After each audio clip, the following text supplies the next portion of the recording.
नमस्कार. महर्षी वाल्मिकींनी सीतेच्या चारित्र्याची खात्री देऊन सुद्धा केवळ अयोध्येतील लोकांना बरं वाटावं म्हणून रामचंद्रांनी तिला शपथ घ्यायला लावली आणि ती शपथ खरी ठरावी यासाठी सीतेने भयंकरच ती शपथ घेतली. मी काया वाचा मन बुद्धी यांनी केवळ श्रीरामाचाच विचार केला आहे आणि मी पवित्र आहे आणि मी पवित्र असेल तर ही धरणी माता मला आज सामावून घेईल अशी प्रतिज्ञा केल्याबरोबर धरणी दुभंगली आणि प्रत्यक्ष धरणी माता आपल्या लेकीला घेऊन जायला आली. सीतेला घेऊन धरणी माता आज जाते. रामचंद्रांना काय होतंय ते कळत नाही, बाकी अयोध्यावासियांनाही काही कळत नाही. आणि धरणी माता आज जाऊन धरणी अशी एकत्र आली की रामचंद्रांना लक्षात येतं की आपली सीता कायमस्वरूपी धरणीत लुप्त झाली आहे. या लुप्त झालेल्या धरणीकडे बघत रामचंद्रांनी पहिल्यांदा सीतेच्या नावाने टाहू फोडलाय. सीते, तू मला सोडून जाऊ शकत नाहीस, परत ये. पण आता तो आवाज तिथपर्यंत पोचणार नाहीये. लीला दाखवावी लागते परमेश्वराला. खरं तर रामचंद्रांनाही माहीत आहे की सीता आता आपल्या मूळ क्षीरसागरातल्या निवासस्थानी जाऊन राहिलेली आहे. धरणी मातेकडून आली होती, धरणी मातेकडे गेली आहे. पण लीला चालू आहे. मर्यादा पुरुषोत्तम आहे. मर्यादा पुरुषोत्तम प्रचंड संतापलेत आणि संतापून त्यांनी धरणीलाच आदेश दिलाय. तुला माहित आहे तू कोणाच्या शब्दाचा अनादर करतेस हे पृथ्वी? राजा म्हणून तर मी तुझा स्वामी आहेच, पण ईश्वर साक्ष सांगतो, मी ठरवलं तर तुझ्या शरीराच्या चिंधड्या चिंधड्या करून माझी सीता परत आणू शकतो. बऱ्या बोलाने माझी सीता परत कर, अन्यथा माझ्या बाणांनी तुझ्या शरीराला दग्ध करून त्यातून सीता काढून घेण्याची शक्ती राम ठेवून आहे हे तुलाही माहित आहे धरणी, तुलाही माहित आहे. रामचंद्रांचा एक प्रचंड कोपलेला अवतार सागराच्या तीरावर बघितला होता. सीतेलाच भेटायला जायचंय आणि सागर रस्ता देत नाही, तेव्हा सागरालाच रामचंद्रांनी सांगितलं होतं, तू इतका उन्मत्त झाला आहेस की मी विनंती करून सुद्धा येत नाही, तुला राम काय ते दाखवतो. आणि आपल्या प्रत्यंचेवर धनुष्य चढवला, सागर अवतीर्ण झाला.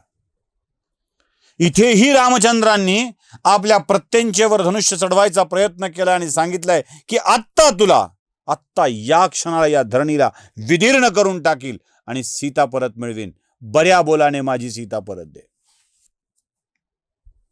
सगळे भयचकित आहेत. काय होणार? कारण रामचंद्रांनी ठरवलं ना, तर या धरणीला दग्ध करण्याची ताकद त्यांच्या धनुष्यामध्ये आहे. अहो, सगळ्यांनी प्रचंड मोठी मोठी अस्त्र देऊन ठेवली आहेत.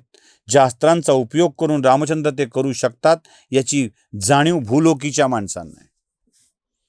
स्वर्गलोकात तर वेगळीच चिंता आहे. त्यामुळे बाकी इथल्या अस्त्रांचं सोडा, हे प्रत्यक्ष देव आहे जो या भूमीचा रक्षण करताय, या भूमीचा रक्षण करताय. याला महिभरता या नावाने पण ओळखलं जातं.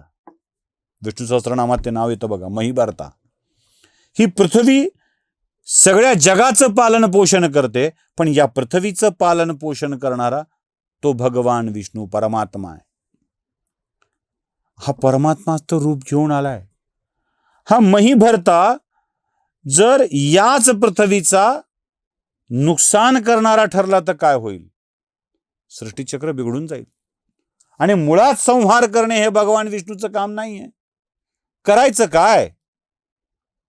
खर तर पृथ्वीच्या मनामध्येही क्षणभर भय निर्माण झाला असेल. बाबा, तुझी बायको तुला मी दिली, मी ती घेऊन जाते आणि वापस तू तिच्या जागेवरती जाते, मला का त्रास? पृथ्वी खरं तर आक्रंदली असेल, घाबरली असेल. आणि त्याच वेळी पृथ्वीनं ब्रह्मदेवाला सांगितलं, म्हणली, ब्रह्मदेवा, अहो मी काय केलंय हे माझ्या मागे कशासाठी? आणि रामचंद्र हे करू शकतात याची जाणीव मला आहे, तुम्हाला आहे.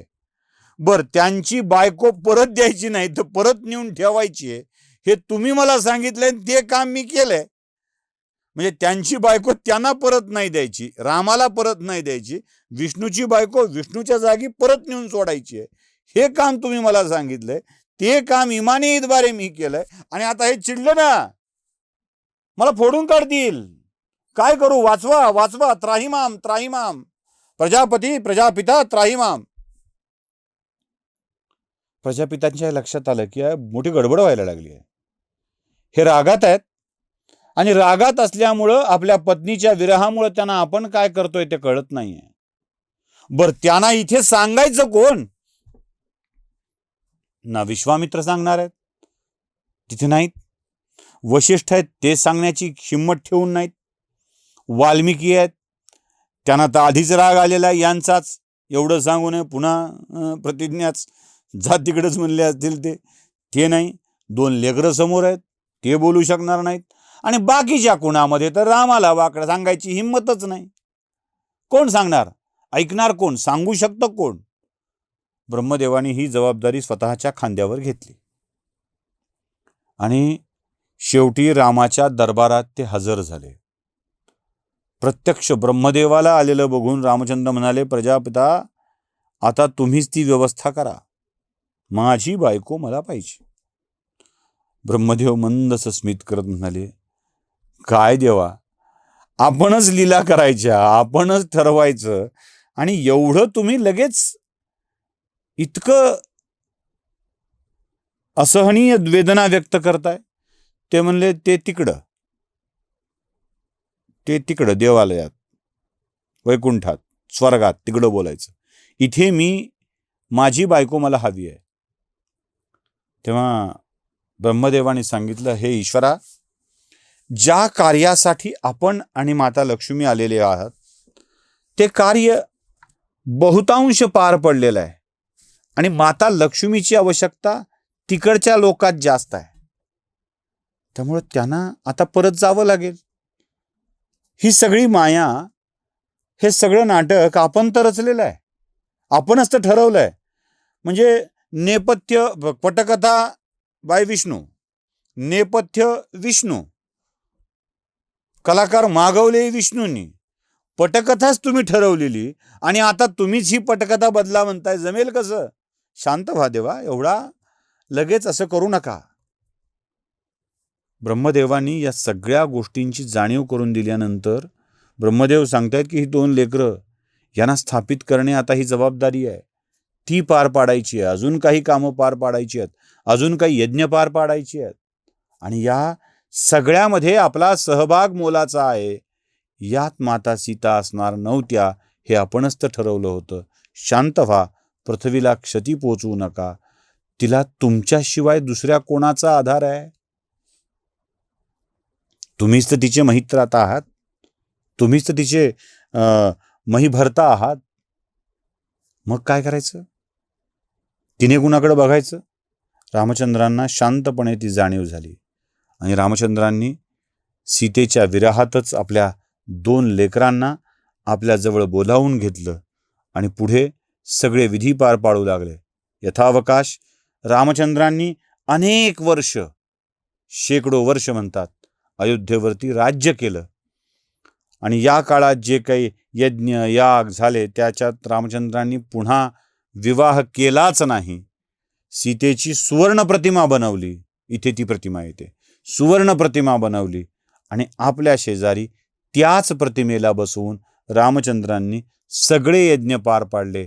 अनेक वर्ष रामचंद्रांचा राज्यकारभार सुरळीत होत असतानाच अयोध्येत एक महत्वाची घटना घडली. ती कोणती ते बघूया पुढच्या भागात. सियावर रामचंद्र की जय.